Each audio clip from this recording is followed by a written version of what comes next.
Good afternoon. My name is Emily Simon, and I'm here as a representative of the Ashland Independent Film Festival.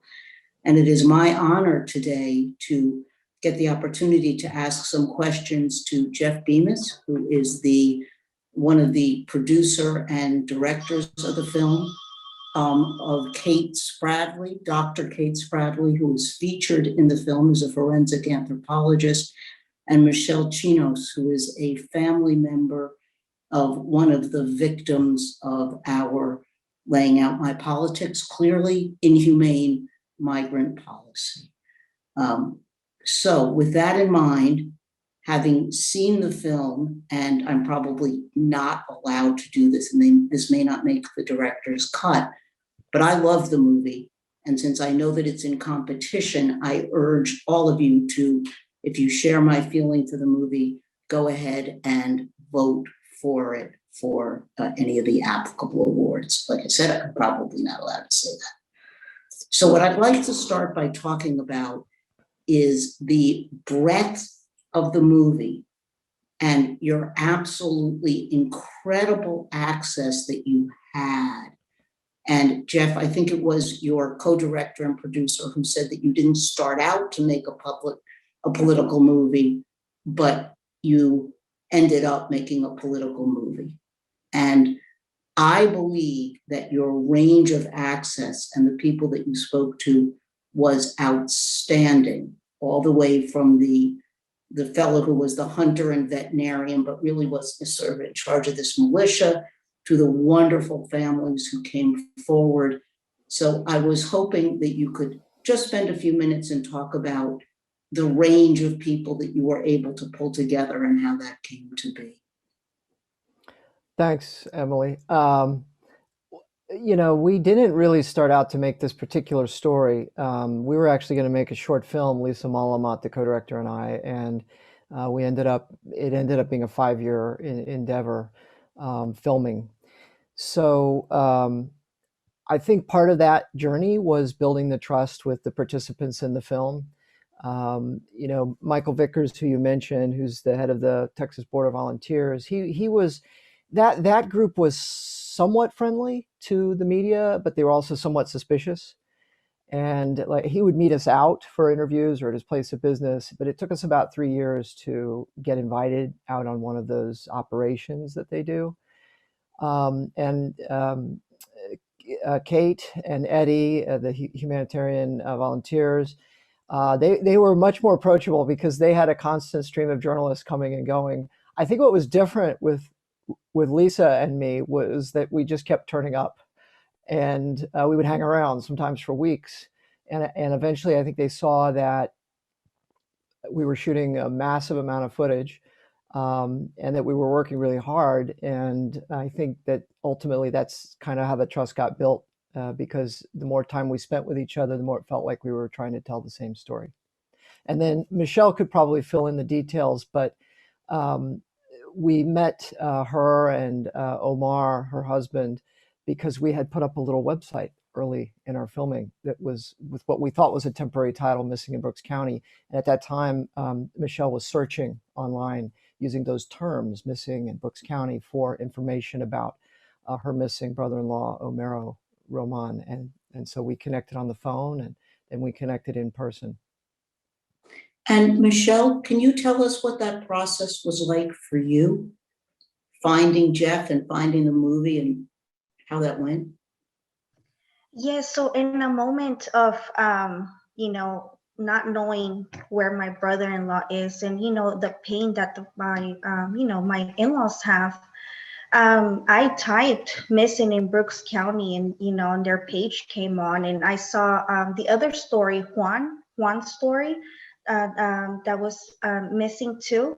So I decided to, send this long email and letting them know that my brother-in-law was missing, and from there, everything started. We never thought this, was going to happen.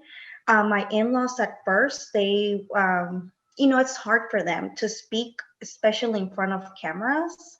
But it was hard. But then after, they're like, okay, we'll do it if this is going to help, his story, to share it for everybody to see it, and then to perhaps for other people that are going to be watching this, because it is an impact, that you see, and then you realize you're like, wow, what everybody goes through. So it was hard, but they accepted it, and yeah, and now they're happy, they approved it. It was, it was hurtful to see it at first, but they're happy that his story is out there, and for everybody to see what people have to go through when they're trying to come in here to to the United States. So Jeff said that it was a 5-year process to make the movie. At what point in time did you become involved in that? So for how many years were you building the trust and talking to Jeff and making the movie?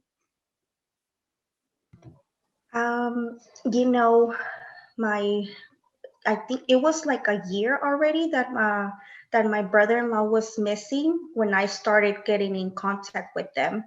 And yeah, so I believe, right, Jeff? Do you want I to think add so. anything on that? I'm struggling to remember Yeah. too. I think it was maybe not quite halfway through our filming process, but yeah. Yes.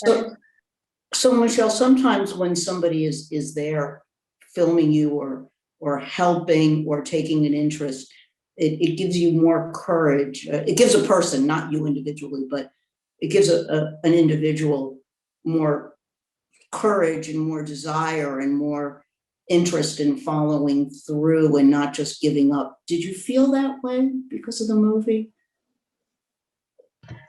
Let me understand a little bit more. I'm sorry. You mean like if I ever felt giving up on not sharing a middle story, or? No, if you felt like it was helpful to you to have the support and the backup of Jeff in the movie when you were filming, particularly in that second series where you went down and you were looking at the pictures. And I was just wondering how that interaction worked for Oh you. yes, that was, for us, this was like, if Jeff and Lisa, if we would have never contacted each other, I believe our story would have never been out there. I mean, we did have a few, news that, that share his story, social media, but I feel that Jeff and Lisa really helped us. We even got to, to see Eddie. I'm sure he's always really busy, but we got to get in contact with them, with Border Patrol. My husband, as you saw, went to the ranches, which is, if without their help, I believe none of this would have happened. And my husband got to see how it really is in there, and we even got to help Eddie put water on the water stations. So we really got to see how life is there, and it's really hard. So I feel that thanks to Jeff and Lisa, we got to do all of this. So but we're really thankful for them and for everybody that's was part of the movie. So Dr. Spradley, let me ask you, in terms of the shining a light on the situation that Jeff and Lisa did in all of its complexity, I might add.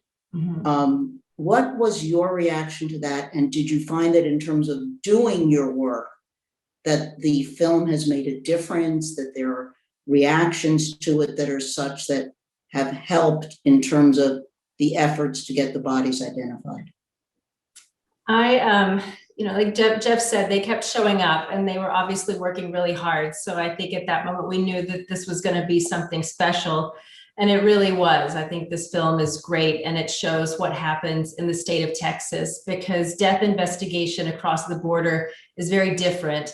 And there's been a lot of shining the light in Arizona, where they have a big problem there as well, but they also have a medical examiner system. So everybody that dies in Arizona is afforded the opportunity of identification, because they all go to a centralized location, and that does not happen in the state of Texas for a variety of reasons. We don't have a statewide medical examiner system. We have a justice of the peace system. It does not work. And they've really shined that light on that. And they're, this is showing the rest of the world, the border is not just a homogenous place. You have a crisis along the entire border due to federal policy, but it's dealt with at the local level very differently. So that has been great. And it's going to be great to try to get this in the hands of policymakers. As far as, helping facilitate identifications, we work on that. That hasn't changed much, but we have a lot of collaborators. We're making forward progress with that.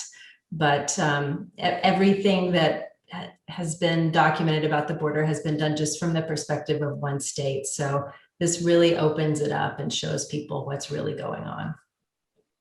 So turning to a different subject, Jeff, it seemed like you had really good funders for this movie, and also had the public broadcasting system and had an incredible range of individuals helping you, all the way to people from the Yale Law School, all the way down to people on the border. And I was just wondering how you put that all together and how that happened and the bumps along the road that there must have been.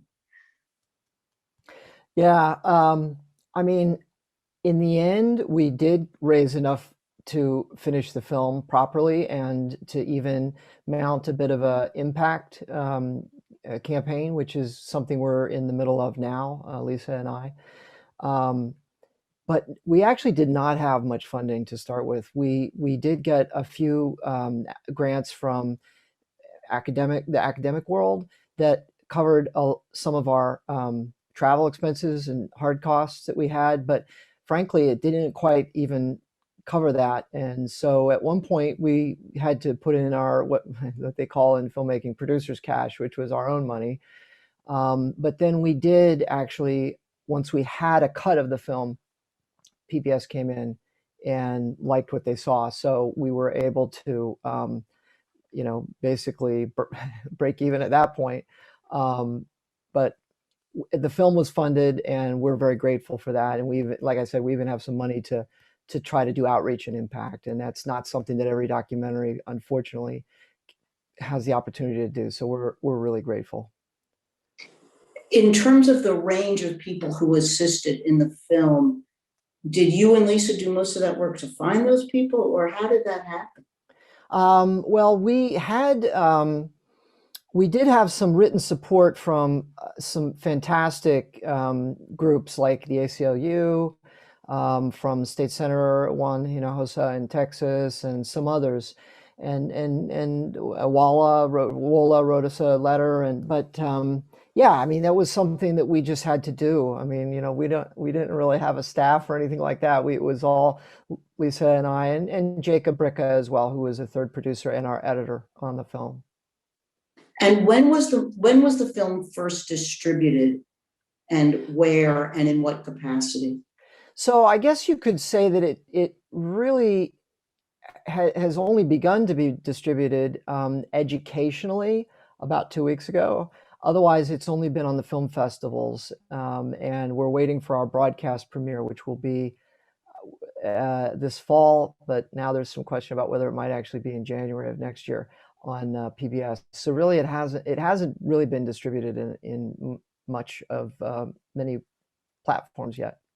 Well, I noticed that on the film festival circuit that Ashland Independent is on, the number of awards that you've seen, and that there was even, I think it was Londonderry in Northern Ireland, picked it up. Are you getting much international play for the movie?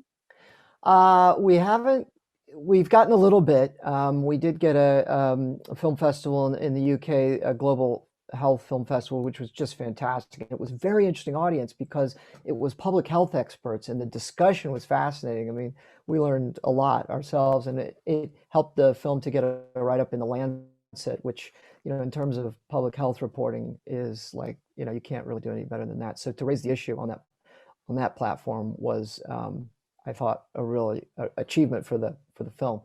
But no, we're still waiting to see how much interest and appetite there's going to be internationally for the film. I mean, it is an American story, but I also think, well, the question is, how universal is it? Because obviously migration is a global phenomenon, and migration crises, sadly, are a global phenomenon. So that remains to be seen.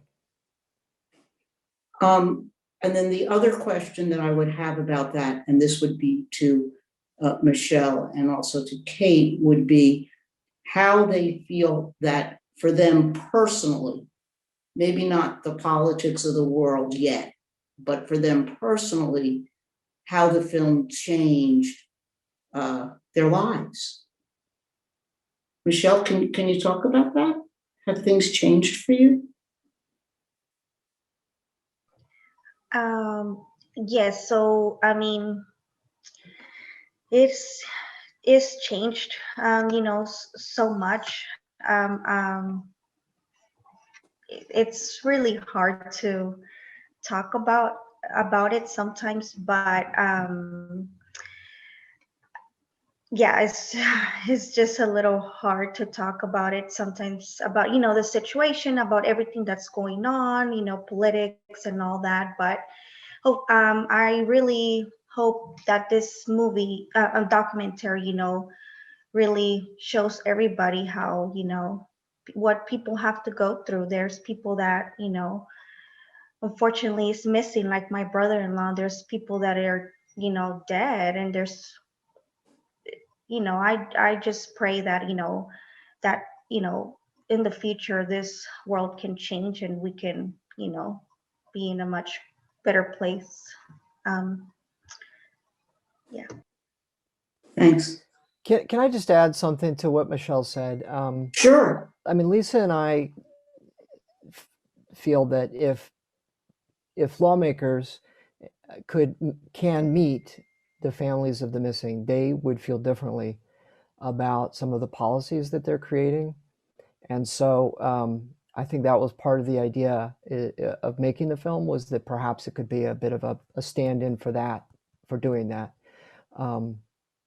But I also hope that lawmakers, if they should see the film, will actually go and meet the families of the missing in person, so that they can understand the impact that their policies are having. Yeah, I really appreciate that. I do want to say that, and then I'll get to you, is that the a moment in the movie that I found to be particularly difficult was when the individual forensic lab came back with not a positive identification. And I was wondering if you could also comment on that. Jeff, I understand that you got private funding for that, so that it would be that in addition to trying to sort of fill in the gaps where the state isn't doing what they should do, that the person would have to pay to have that done, just seems so horrible. So if you could also comment on that, anybody who wants to take that before, and then Kate, I didn't mean to cut you off from your answer for how it's changed things. Kate will have much better information on that than I do, but I will say, in terms of the film, we did get some private funding and we were going that route, but we couldn't make it happen due to obstacles that I think are very familiar to Kate and people working in that area. So we ended up not finding out through that route. Oh, wow. Kate, please enlighten us. Sure. So the DNA is really, it's a central problem that prevents identification. It lends itself to making an identification, but also our federal system, the way it works, can actually prevent identifications from happening. So, I'm required by Texas law to submit unidentified human remains samples to our federal DNA database. And it's a great DNA database. It works really well if you're a US citizen or a US resident, because if you're a family of the missing, to get DNA into this system, has to be taken in the presence of US law enforcement. So that automatically knocks out families who are in Mexico and Central America. It knocks out people who are undocumented and afraid to come forward. So it has maybe some of the comparative DNA that we need to make identifications, but not all of it. So we have to work around the system as well. And you have to know how to work around the system. I know how to do that. Not everybody does. It's not common knowledge. It's a very fragmented system that we have in the United States. If our federal government would allow transnational DNA data sharing with Mexico and Central America, because they collect DNA from families of the missing, we could identify a lot of people right now. But there is a lack of political will to do that. So speaking of, sorry, it's nothing more than a lack of political will. That's all it is. so speaking of political will, in last year, I think it was actually on December 31st, as one of his last acts, Donald Trump, no friend of ours, signed legislation that had passed unanimously in the United States Senate, in fact, on the consent agenda, sponsored by Texas Senator Crone and co-sponsored by our current Vice President, now Vice President Harris, to essentially, as I read the bill, as I read the law, is that it's a law to deal with the issues that you raised in the film regarding the Missing Persons and Unidentified Remains Act. And I know that it provides for greater funding. I know that it applies for essentially government shining a light. And I was wondering if you could comment on the bill regarding, I read something like this and the following questions come to mind. Does it at least help from the back end? Does it actually have any chance of implementation in Texas? Will it help? Just what are your thoughts on that? And if there was this bill in place, how would it have helped Michelle during her circumstances? Or can it help now in terms of the search for Omero? These are all great questions. It could help in the search because it's going to provide more money to local agencies. I would say the bill did not gain support initially because it was focused only on the border states. Only when it was opened up to the entire United States did it get support. So it's not specifically for the border anymore, although the border should get a large portion of this because they are dealing with this mass disaster that is a result of federal policy. So it can expand some efforts in the counties that want to expand these efforts. Brooks County, for example, is a very progressive county. They want to facilitate identifications. They want to go out and do more searches. They are not like all counties. Not all counties want to do this. And this money is going to help those counties that want to help themselves. But because we don't have a statewide medical examiner system or a regional medical examiner system, that would help the most. That would help the most. That would ensure that everyone who dies in the state of Texas, especially along the border, gets sent for proper examination and DNA sampling. Are you surprised this legislation passed in the first place? I'm very surprised that it passed, yes. I think it's great that it passed. I'm a member of an organization that signed to back this legislation, and this is 14 years in the making for this particular legislation. So I think we're all surprised and at the same time delighted. And I think that everybody sees this as a real foot in the door. It's not going to solve all the problems, but it's a first step towards acknowledging the deaths that are happening along the border. And it's a first step, the first step ever for the government to actually provide some type of funding for this matter. So it really opens things up to do more and ask for more. So let me put this together then with what Jeff was just saying in terms of meeting the families and in terms of the next steps. So the foot in the door from 15 years worth of work in terms of the coalition that must have been built to get this passed, and the pressure that was applied, is what are the next steps that need to happen? The other reason for why I think it's so important is it's the recognition that our policy is killing people, which up until now, as I could sort of see in the movie, which is what I thought was the greatest thing about the movie, honestly, was that there is mostly silence in terms of this, even bringing it to light at all. So now it's been brought to light.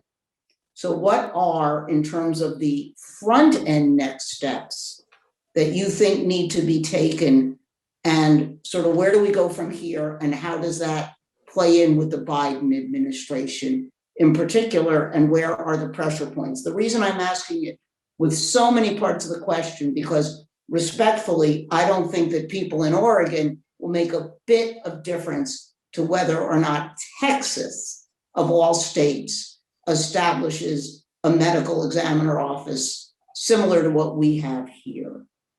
So that's my question. Federally, what comes next? Anybody?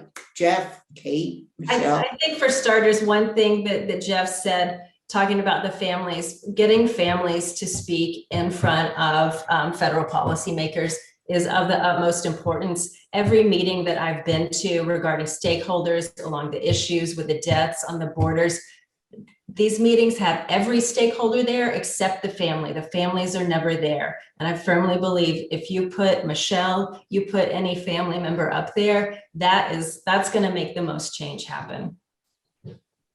I think there's many other things, but I think putting the families there is one of the biggest things. So Michelle, let me ask you then, how do we make that happen? How do we make it so that you can be in an environment where you can talk about that, because it's not easy. And I'm just wondering if you could just sort of mention that, or say, is there a families organization of some kind? Is there a way that we can use technology to maybe film you and then show it? Just sort of thoughts about that. I don't mean to be putting you on the spot, but here you are.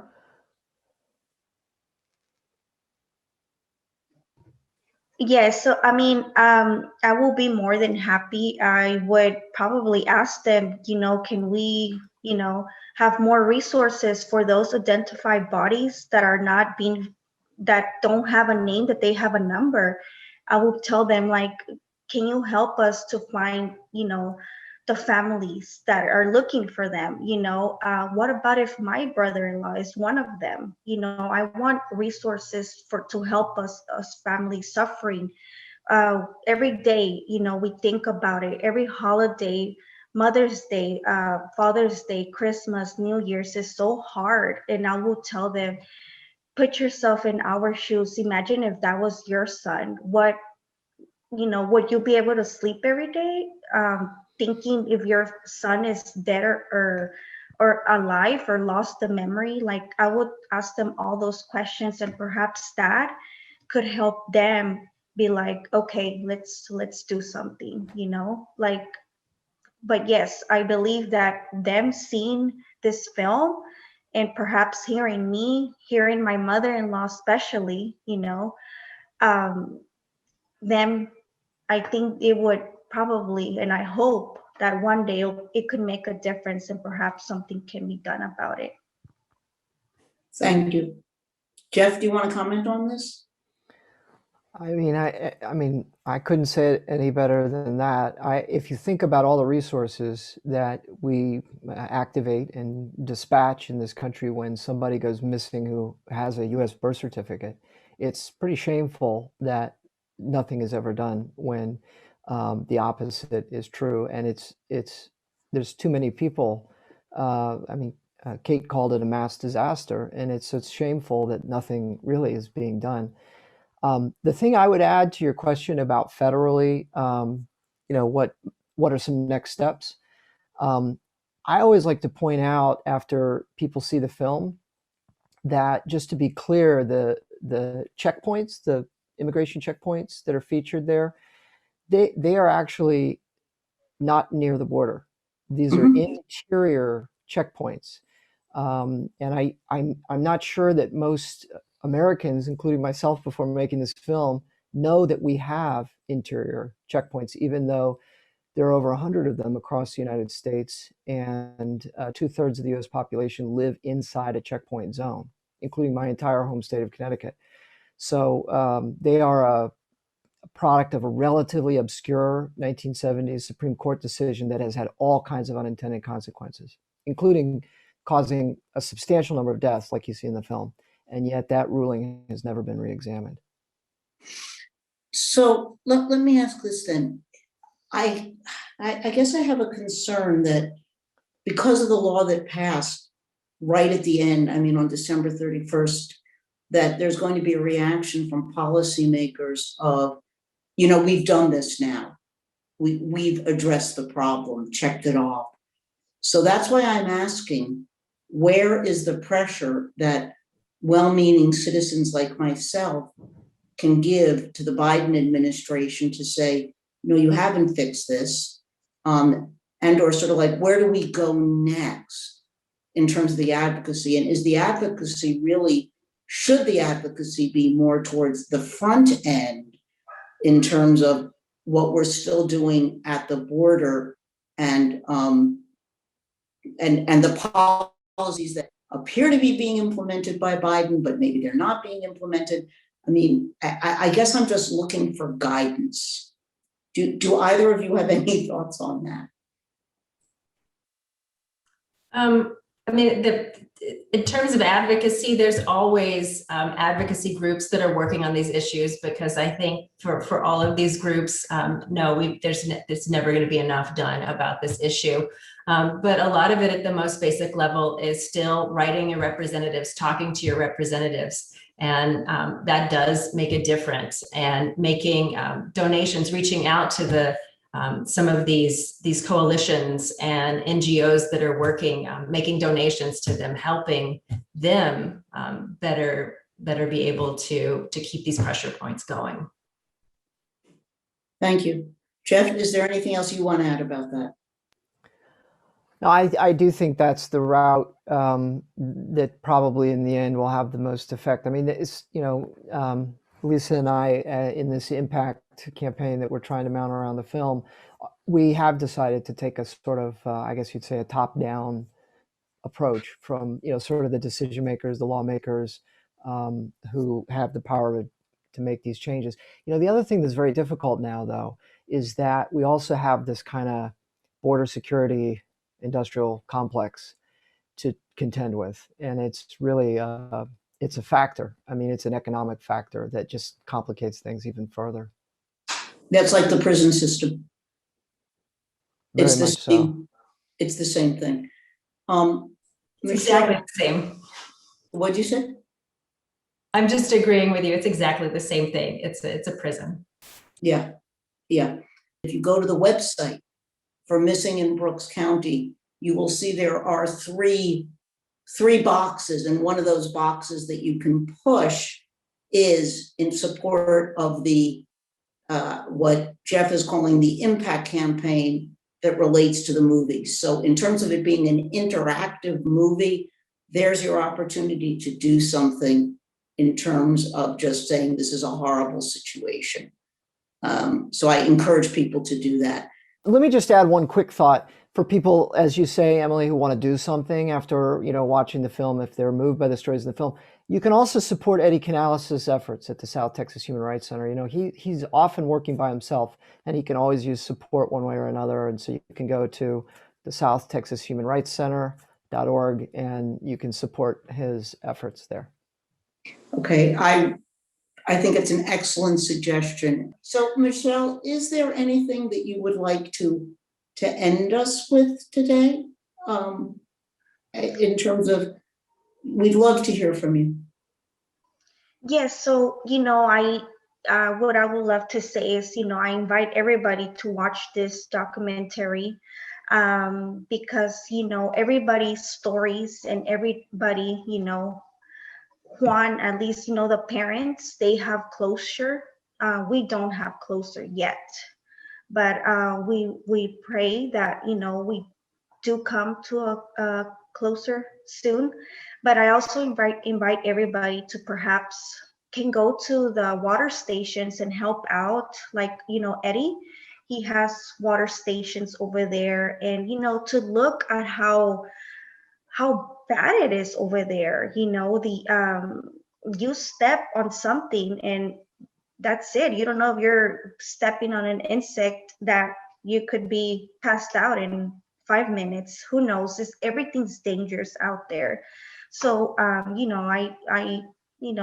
encourage people to perhaps see or go to really see how bad is out there, and to see how um, hopefully one day this could soon be over with. A lot of things are going on this world that um we just want peace, and I just hope and pray that one day we can find our our our loved one, which is Homero. And I really want his story to be out there for everybody to see it.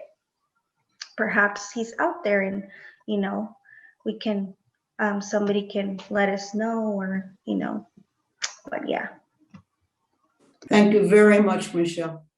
So I'm going to end this now with saying the combination of activism that's being recommended by our panelists is money. It's pressuring your legislatures, for those of you who aren't close enough, to go out there and see for themselves. And it's nothing. And if you are close enough, it's going and perhaps leaving some water with Eddie Canales, the source of life, for people who really need it. Thanks very much for your time and for the excellent film that you made. Goodbye.